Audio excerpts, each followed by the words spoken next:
Dek, coba lihat deh. Kenapa ya rambut kita kok nggak sama, padahal kita kan saudara sekandung? Hmm, Iya juga ya kak, rambut aku kan lurus, sedangkan kakak bergelombang gitu. Mana skin tone kita juga beda lagi.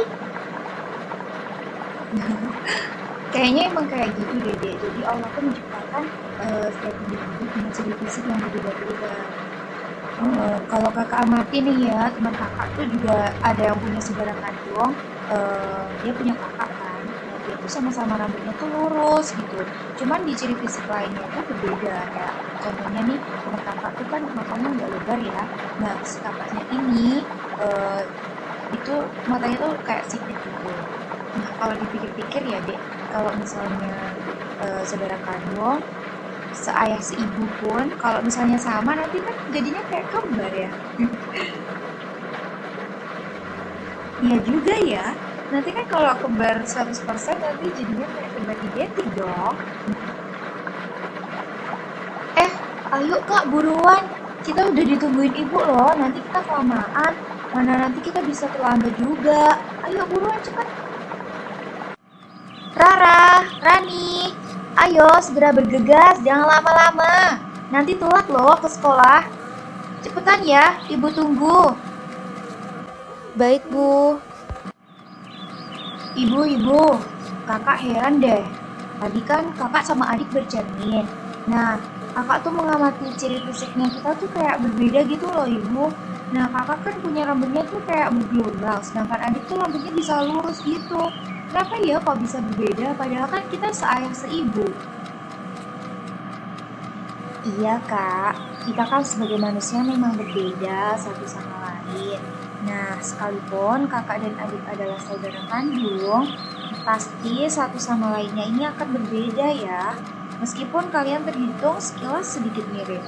Nah, jadi yang menyebabkan perbedaan tersebut itu adalah gen. Wah, pantas saja. Rambut, terus bentuk mata, skin tone kakak dengan adik itu berbeda. Jadi kayak setiap individunya itu gennya pasti berbeda-beda ya, Bu. Betul. Lagi pula, nanti kakak juga akan mempelajarinya lebih lengkap di sekolah. Belajar yang rajin ya. Wah, anak ibu hebat. Bentar deh, Bu. Kayaknya Rara udah pernah denger deh kata-kata gen gitu. Nah, kebetulan tuh seingat kakak ya, tadi malam pas waktu kakak belajar mata pelajaran IPA, itu tuh ada yang ini loh, di materi pewarisan sifat kalau nggak salah. Itu ada kata-kata gen, sama satunya lagi itu itu loh kromosom. Nah iya, tapi kakak tuh nggak ngeh gitu loh, kayak apa sih maksudnya nggak paham gitu. Terus kakak ngantuk, ya udah deh kakak abis itu tidur. Aduh, anak ibu ada-ada saja. Ya udah, ayo buruan sarapannya dihabiskan ya. A few moments later. Innalillahi, ya ampun kak, banget ada kecelakaan di depan. Astagfirullahaladzim. Innalillahi, ya bu, ini tuh banyak banget itu polisi di situ. Semoga yang kecelakaan segera ditangani ya bu sama dokternya. Kasihan. Amin. Semoga ya. Nah itu kak pentingnya kita harus hati-hati di jalan. Jangan terikut-ikutan kalau kakak misal berangkat ke sekolah sendiri naik motor. Harus hati-hati ya. Iya bu, pasti dong. A few moments later. Assalamualaikum warahmatullahi wabarakatuh. Selamat pagi anak-anak. Waalaikumsalam warahmatullahi wabarakatuh. Selamat pagi juga Miss Kylie. Gimana nih kabarnya? Ayo, siapa di sini yang belum sarapan? Ayo, angkat tangan, ada nggak? Sudah Bu, sudah sarapan. Alhamdulillah. Alhamdulillah kalau begitu. Nah, sebelum kita memulai pembelajaran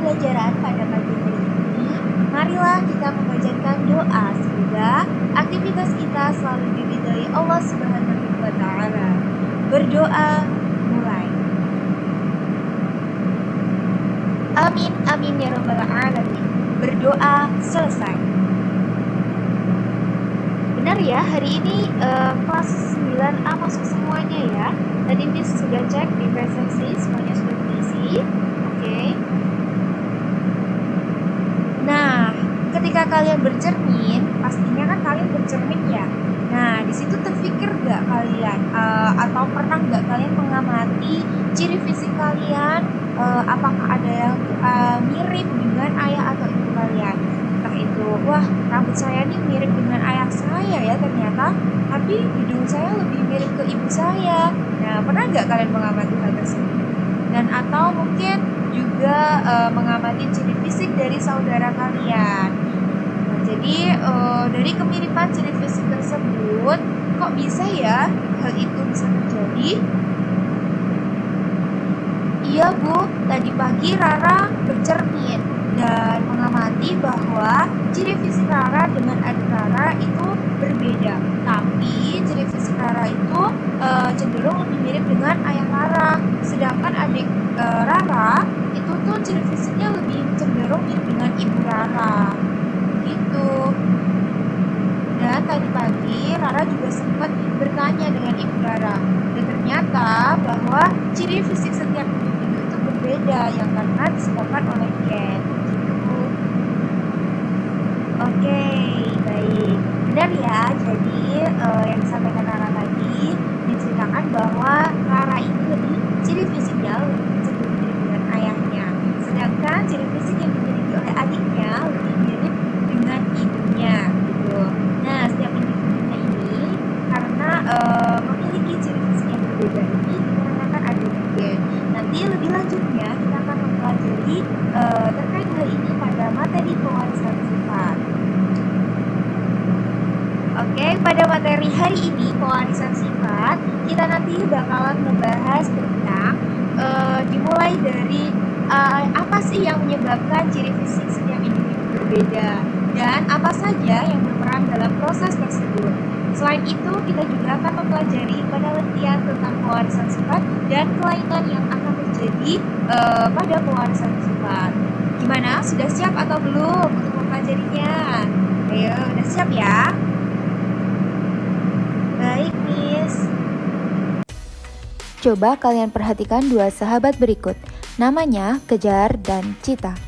Kejar memiliki mata yang bulat dan rambut bergelombang, sedangkan Cita memiliki mata yang sipit dan rambut lurus. Kita sebagai manusia memang berbeda satu sama lain. Apa yang menyebabkan perbedaan tersebut ya? Penyebabnya adalah gen. Gen terdiri dari DNA yang terikat pada protein. DNA berbentuk seperti benang halus yang panjang yang disebut dengan kromatin. Saat pembelahan sel, benang kromatin akan memadat menjadi kromosom. Kromosom berada di dalam inti sel tubuh. Manusia memiliki 46 kromosom di tiap inti sel tubuhnya. 44 kromosom merupakan kromosom tubuh atau autosom dan 2 sisanya adalah kromosom kelamin atau gonosom yang menentukan jenis kelamin. Ketika terjadi pembuahan, sel sperma dari ayah dan sel telur dari ibu akan melebur. Saat inilah gen diwariskan oleh orang tua kepada anaknya. Karena itu ada sebagian sifat kamu yang mirip dengan ibu dan sebagian mirip dengan ayah. Gen terdiri dari DNA. DNA adalah dua rantai polinukleotida yang berpilin dan saling terikat satu sama lain. Struktur DNA ini dikenal dengan helix ganda atau double helix. Polinukleotida artinya adalah gabungan dari banyak nukleotida. Tiap nukleotida terdiri dari gugus fosfat, gula deoksiribosa, dan basa nitrogen. Basa nitrogen ada 2 jenis, yaitu purin dan pirimidin. Basa purin ada guanin dan adenin. Sedangkan basa pirimidin ada timin dan sitosin. Basa adenin berpasangan dengan timin, sedangkan basa guanin berpasangan dengan sitosin. Selain DNA, ada juga loh yang disebut dengan RNA. RNA hanya terdiri dari satu rantai polinukleotida Nukleotida pada RNA sedikit berbeda dengan DNA. Jenis gula pada RNA adalah gula ribosa, sedangkan basa pirimidinnya adalah urasil. Perbedaan DNA dan RNA lainnya adalah rantai RNA yang lebih pendek dan jumlahnya yang tidak tetap. Penelitian pertama tentang pewarisan sifat dilakukan oleh seorang ahli botani asal Austria bernama Gregor Mendel. Atas jasanya tersebut, Mendel dijuluki sebagai bapak genetika. Hukum Mendel 1 menyatakan bahwa pada saat pembentukan gamet terjadi pemisahan alel secara bebas.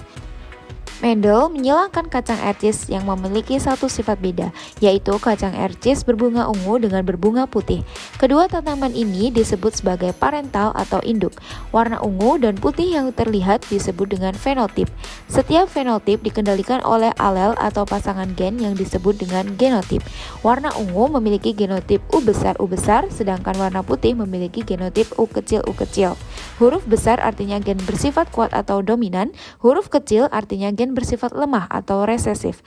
Setiap induk akan menghasilkan gamet yang memisah secara bebas sesuai hukum Mendel 1.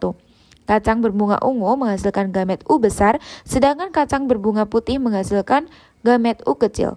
Ketika disilangkan, keturunan atau filialnya memiliki genotip U besar, U kecil. Ketika gen dominan bertemu dengan gen resesif, gen dominan akan menutupi sifat gen resesif, sehingga semua filial 1 akan berbunga ungu. Jika sesama filial 1 disilangkan kembali, maka gamet yang terbentuk dari setiap parental adalah U besar dan U kecil. Gamet U besar bertemu dengan U besar, hasilnya U besar, dan seterusnya. Hasil akhirnya atau filial 2 memiliki perbandingan bunga ungu dan bunga putih adalah 3:1. Hukum Mendel 2 menyatakan bahwa alel yang memisah saat pembentukan gamet akan bergabung kembali secara bebas. Mendel menyilangkan kacang ercis yang memiliki dua sifat beda, yaitu kacang ercis berbiji bulat dan kuning, genotipnya B besar, K besar, dengan kacang ercis berbiji hijau dan keriput, genotipnya B kecil, K kecil. Genotip B besar, K besar menghasilkan gamet B besar, K besar. Sedangkan genotip B kecil, K kecil menghasilkan gamet B kecil, K kecil. Ketika disilangkan, semua filial 1 menghasilkan genotip B besar, B kecil, K kecil dengan fenotip berbiji bulat dan kuning. Lanjut, di persilangan kedua antara sesama filial 1, parental B besar, B kecil, K kecil disilangkan dengan B besar, B kecil, K kecil. Gamet yang dihasilkan dari masing-masing parental ada 4 macam, yaitu B besar K besar, B besar K kecil, B kecil K besar, dan B kecil K kecil. Ketika disilangkan, alel-alel tersebut akan bergabung secara bebas sesuai hukum Mendel 2. Contohnya, gamet B besar K besar bertemu dengan B kecil K kecil menjadi B besar, B kecil, K kecil, dan seterusnya sampai semua kotak penuh.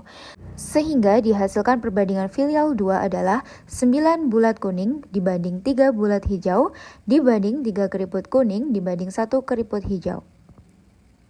Gen bukan hanya mewariskan sifat, tetapi juga bisa mewariskan kelainan atau penyakit. Contohnya, orang yang mengalami kelainan albino karena tidak adanya pigmen melanin, hal ini menyebabkan kulit, rambut, sampai alis mereka berwarna putih. Kondisi albino ditentukan oleh gen A kecil. Contoh lainnya adalah kelainan buta warna yang ditentukan oleh gen C kecil B kecil yang terikat pada kromosom X. Penderita buta warna sebagian tidak dapat melihat warna tertentu, sedangkan penderita buta warna total tidak bisa melihat warna sama sekali. Bagaimana? Sudah makin paham ya mengapa kita semua berbeda-beda dan mengapa kita mirip dengan orang tua kita. Jangan lupa untuk selalu bersyukur dengan bentuk tubuh yang diberikan Tuhan kepada kita.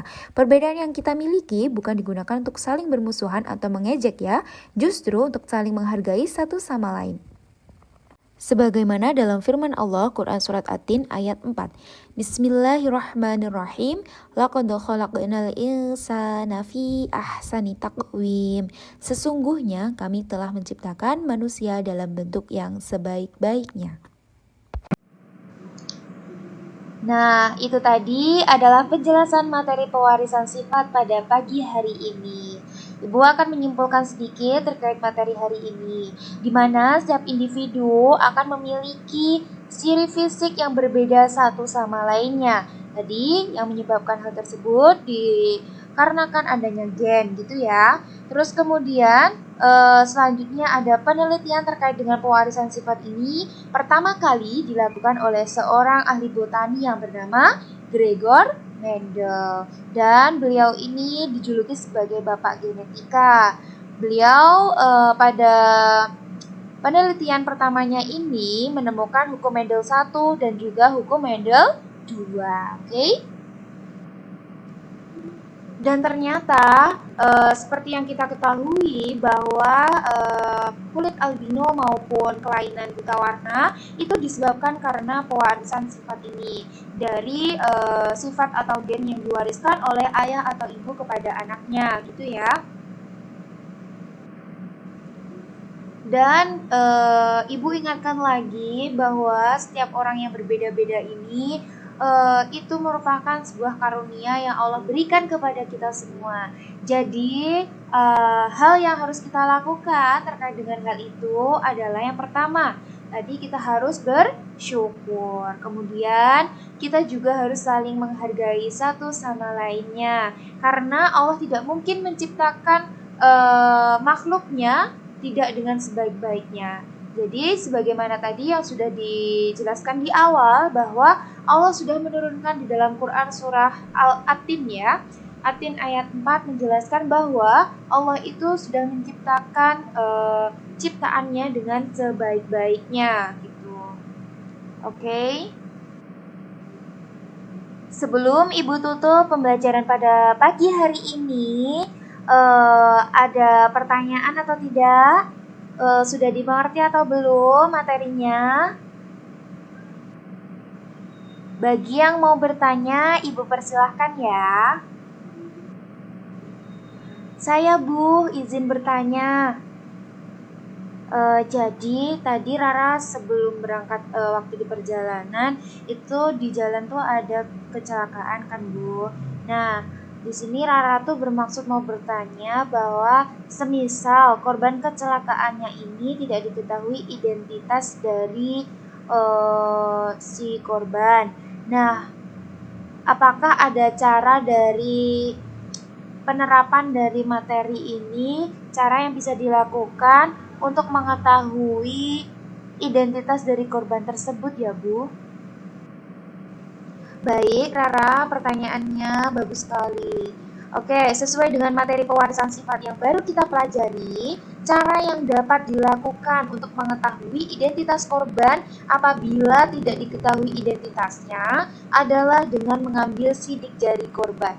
Gitu ya. Oke, nah jadi identifikasi korban dengan menggunakan sidik jari ini cara yang sering kali digunakan karena sidik jari ini bersifat unik dan permanen. Dikatakan unik karena sidik jari setiap individu itu pasti berbeda.